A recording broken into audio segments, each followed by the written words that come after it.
नमस्ते विद्यार्थी मित्रों। पाठ 4 कथनी और करनी, पेज नंबर 19। साहित्य प्रकार छे निबंध। तमे भाग 1 में जोयुं के लोको छे ए बोले छे कंई अने करे छे कंईक। के तमे पेलुं ज उदाहरण जोयुं बगीचानुं के त्यां पाटियुं लटकावेलुं हतुं के फूल तोड़वानी मनाई छे, पण छतां ए सज्जने सवारे वहेला आवीने कोई फूल तोड़े ए पहेला तेने तोड़ी लीधा। एटले तेणे पाटियुं पोते ज लटकावेलुं पण तेओ ए बाबत छे अपनावी शक्या नहीं। त्यार पछी बीजुं उदाहरण हतुं के बसनुं के बसमां लखवामां आवेलुं हतुं के धूम्रपान करवानी मनाई छे, धूम्रपान वर्जित छे। त्यारे एक व्यक्ति धूम्रपान करे छे त्यारे कंडक्टर तेने सळगती बीड़ी बारीनी बहार फेंकावी दे छे अने थोड़ाक ज समयमां ए पण ड्राइवरनी केबिनमां जईने ए धूम्रपान करवा लागे छे। आवुं जोईने एक सज्जन कहे छे त्यारे आ कंडक्टर शुं कहे छे के आ जे धूम्रपान करवानी मनाई छे ए तमारा माटे छे, अमारा माटे नहीं। त्यार पछी आपणे त्रीजुं उदाहरण जोयुं हतुं के एक व्यक्ति छे ए दुकाननी सामे स्कूटर ऊभुं राखे छे त्यारे दुकानदार तेने ना पाड़े छे अने कहे छे के ज्यां जग्या छे स्कूटर राखवानी त्यां तमे राखीने आवो। तो आ सज्जन छे त्यां जईने ऊभुं राखी आवे छे अने थोड़ाक ज समयमां ए पाछो जोवे छे के एक छोकरो छे ए दुकाननी सामे ज स्कूटर ऊभुं राखे छे त्यारे दुकानदार शुं कहे छे के आ तो मारो दीकरो छे,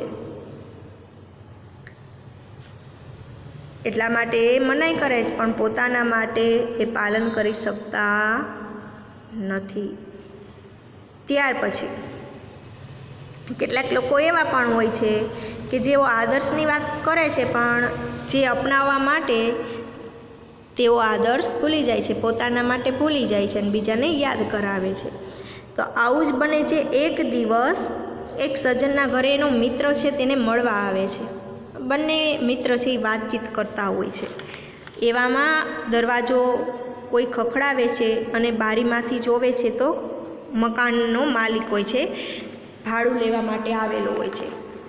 एटले 4 महीनानुं भाड़ुं बाकी होय छे, लेवा माटे आवे छे। एटले आ सज्जने शुं कर्युं, पोताना बाळकने बहार समजावीने मोकले छे अने कहे छे, मकान मालिके कहे छे के तारा पिताजी ने कहे कि मकानનું ભાડું લેવા માટે હું આવ્યો છું। મકાન માલિક તેને કહે છે કે તારા પપ્પાને કે હું ભાડું લેવા માટે આવ્યો છું। ત્યારે આ બાળક શું કહે છે કે પિતાજીએ કહ્યું છે કે તેઓ ઘરમાં નથી।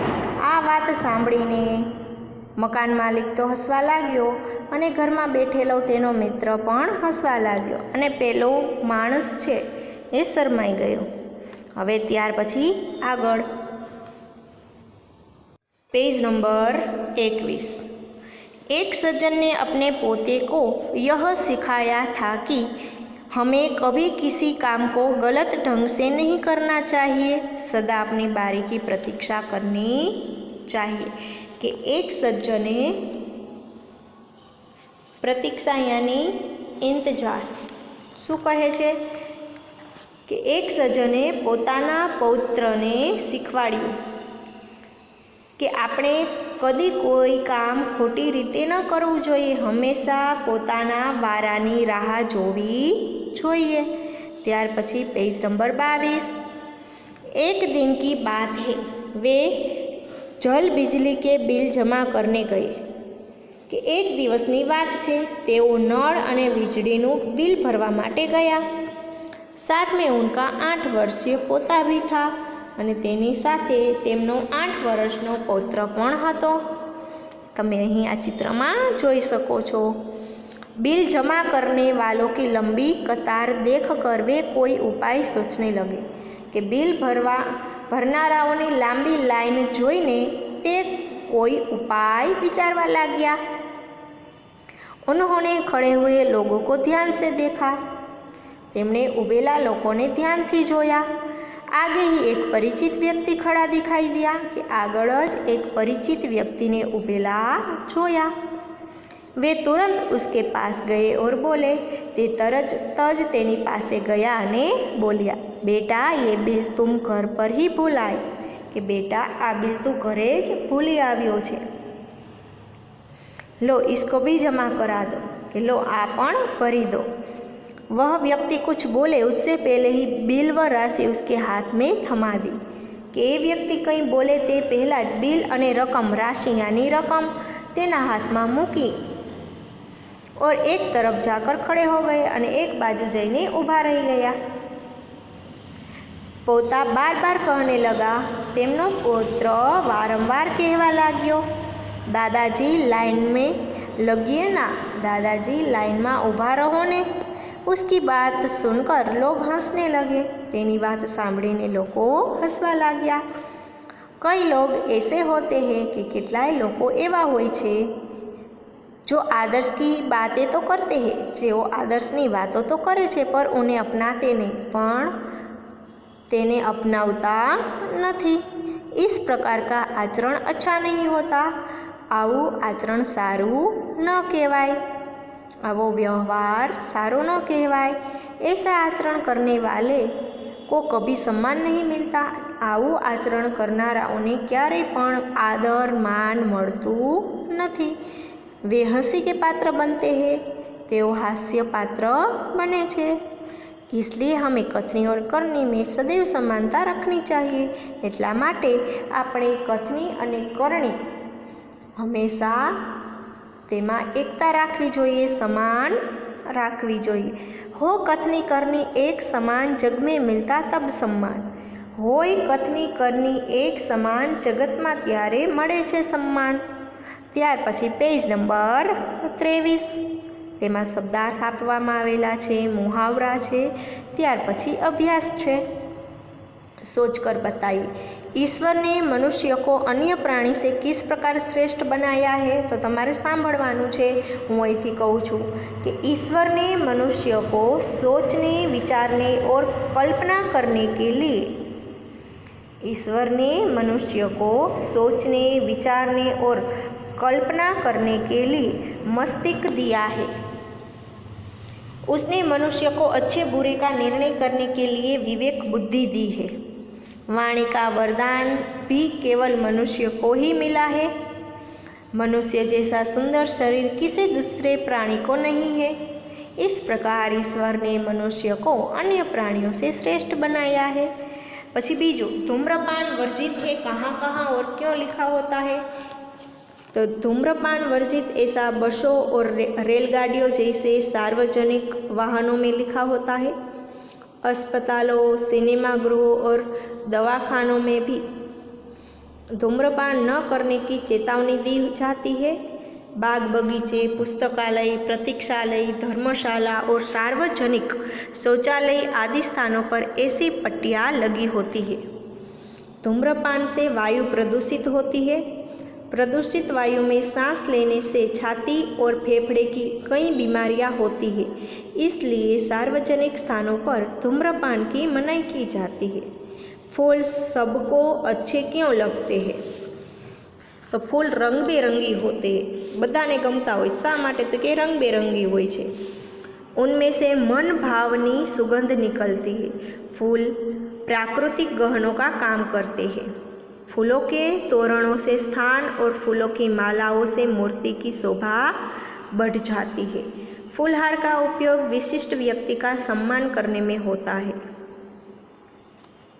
अपने इन गुणों और उपयोगों के कारण फूल सबको अच्छे लगते हैं। लोग कहाँ कहाँ कतार में खड़े रहते हैं। तो लोग ट्रेन, सर्कस, प्रदर्शनी और सिनेमा के टिकट के लिए कतार में खड़े रहते हैं। राशन की दुनिया से राशन लेने के लिए भी लोगों को कतार में खड़ा होना पड़ता है।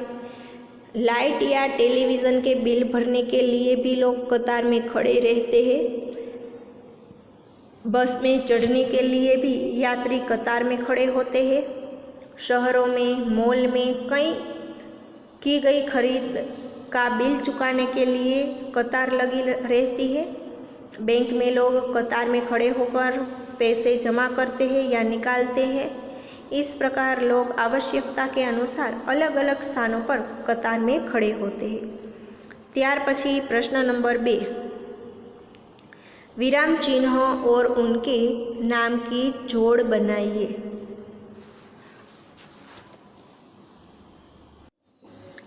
प्रश्न 2, विराम चिन्ह और उनके नाम की जोड़ बनाइए। तो पहलू विराम चिन्ह है कયું છે? तो पहलू है प्रश्न सूचक चिन्ह। तो अहीं नंबर 4। बीजू है पूर्ण विराम। तो अहीं नंबर 5। त्यार पछी उद्गार चिन्ह है, उद्गार चिन्ह अथवा तो विस्मय चिन्ह। तो अहींया नंबर 1 आवशे। त्यार पछी चौथुं है अल्प विराम। अल्प विराम में आवशे नंबर 6। त्यार पछी अवतरण चिन्ह है, तो अहींया आवशे 2। अने छठ्ठुं है योजक चिन्ह। अहींया आवशे नंबर 3। 1 ની સામે 4, 2 ની સામે 5, 3 ની સામે 1, 4 ની સામે 6, 5 ની સામે 2 અને 6 ની સામે 3 એ તમારે પેન્સિલથી અહીં લખવાનું છે। ત્યાર પછી ब આપેલું છે કે વાક્ય को पढ़कर उचित विराम चिन्ह का प्रयोग कीजिए। ચાલો પેલું આપેલું છે કે ફૂલ તોડના મના હે। તો અહીં पूर्ण विराम आवशे फूल तोड़ना मना है। तमारे पेन्सिल थी साथे करवानुं छे। वाह कितना सुंदर दृश्य है। तो वाह है अहींया उद्गार चिन्ह।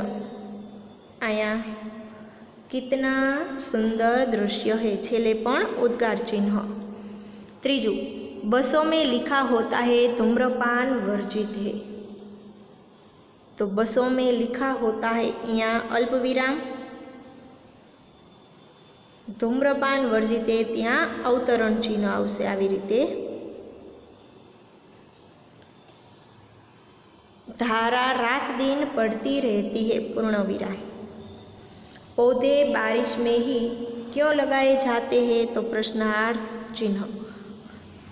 पहला में पूर्ण विराम, बीजा में उद्गार चिन्ह, त्रीजा में अल्प विराम अने अवतरण चिन्ह बंने छे अने पूर्ण विराम। त्रीजा में 3 छे, अहीं अल्प विराम, आ 2 अवतरण चिन्ह अने छेले पूर्ण विराम।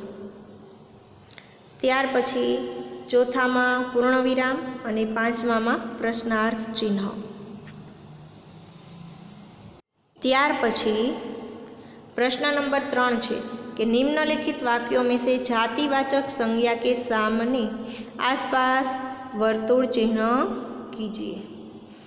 जातिवाचक जे तमे आगळ भणी गया छो, मात्र जाति संज्ञा होय जातिवाचक तेज कि मनुष्य अन्य प्राणियों से श्रेष्ठ है। तो मनुष्य शू छे? जातिवाचक।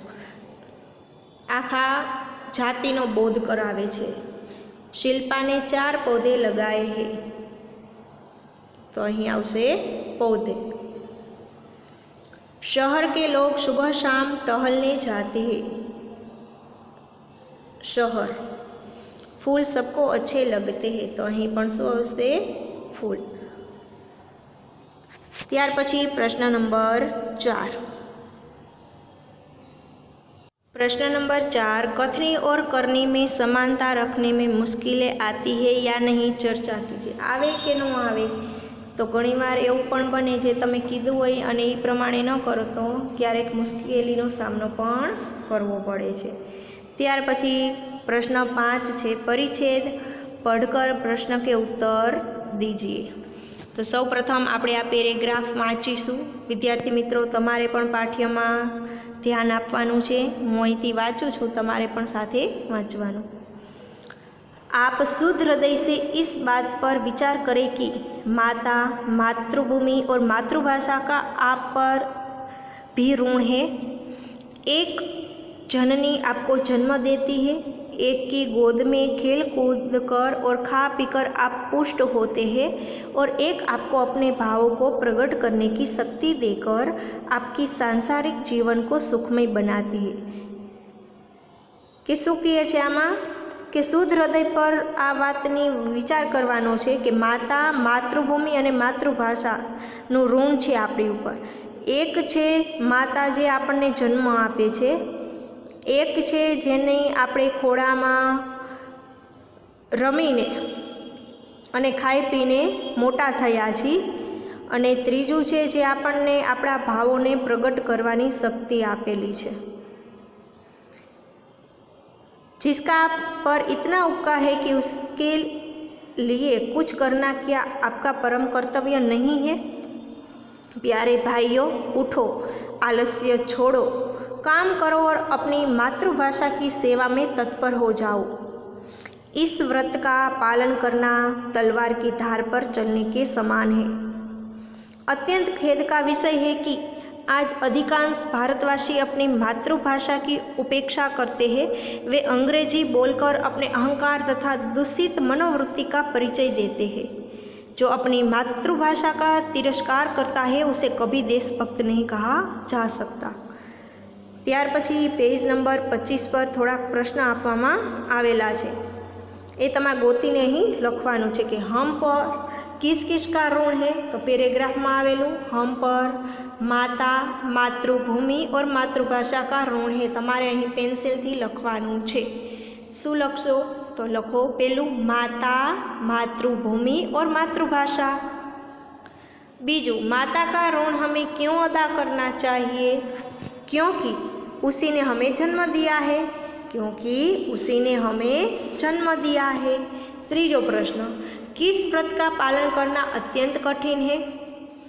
तो मातृभाषा पर गर्व करना और उसकी सेवा में तत्पर रहना हमारा कर्तव्य है, परंतु इस व्रत का पालन करना अत्यंत कठिन है। फरी एक बार बोलूँ छूँ, मातृभाषा पर गर्व करना और उसकी सेवा में तत्पर रहना हमारा कर्तव्य है, परंतु इस बात का पालन करना अत्यंत कठिन है। चौथों, किसे देशभक्त नहीं कहा जा सकता? जो मातृभाषा का तिरस्कार कर अंग्रेजी बोलने में गर्व अनुभव करता है। जो मातृभाषा का तिरस्कार कर अंग्रेजी बोलने में गर्व अनुभव करता है उसे देशभक्त नहीं कहा जा सकता। गद्यांश को उपयुक्त शीर्षक दीजिए। योग्य शीर्षक आपवानुं छे तो सच्चा देशभक्त ए पण आपी शकाय, अथवा तो माता, मातृभूमि और मातृभाषा पण आपी शकाय। माता, मातृभूमि और मातृभाषा अथवा सच्चा देशभक्त। तो विद्यार्थी मित्रों, आ स्वाध्याय छे आपणे भाग 3 में जोशुं। अस्तु। जय हिंद, वंदे मातरम।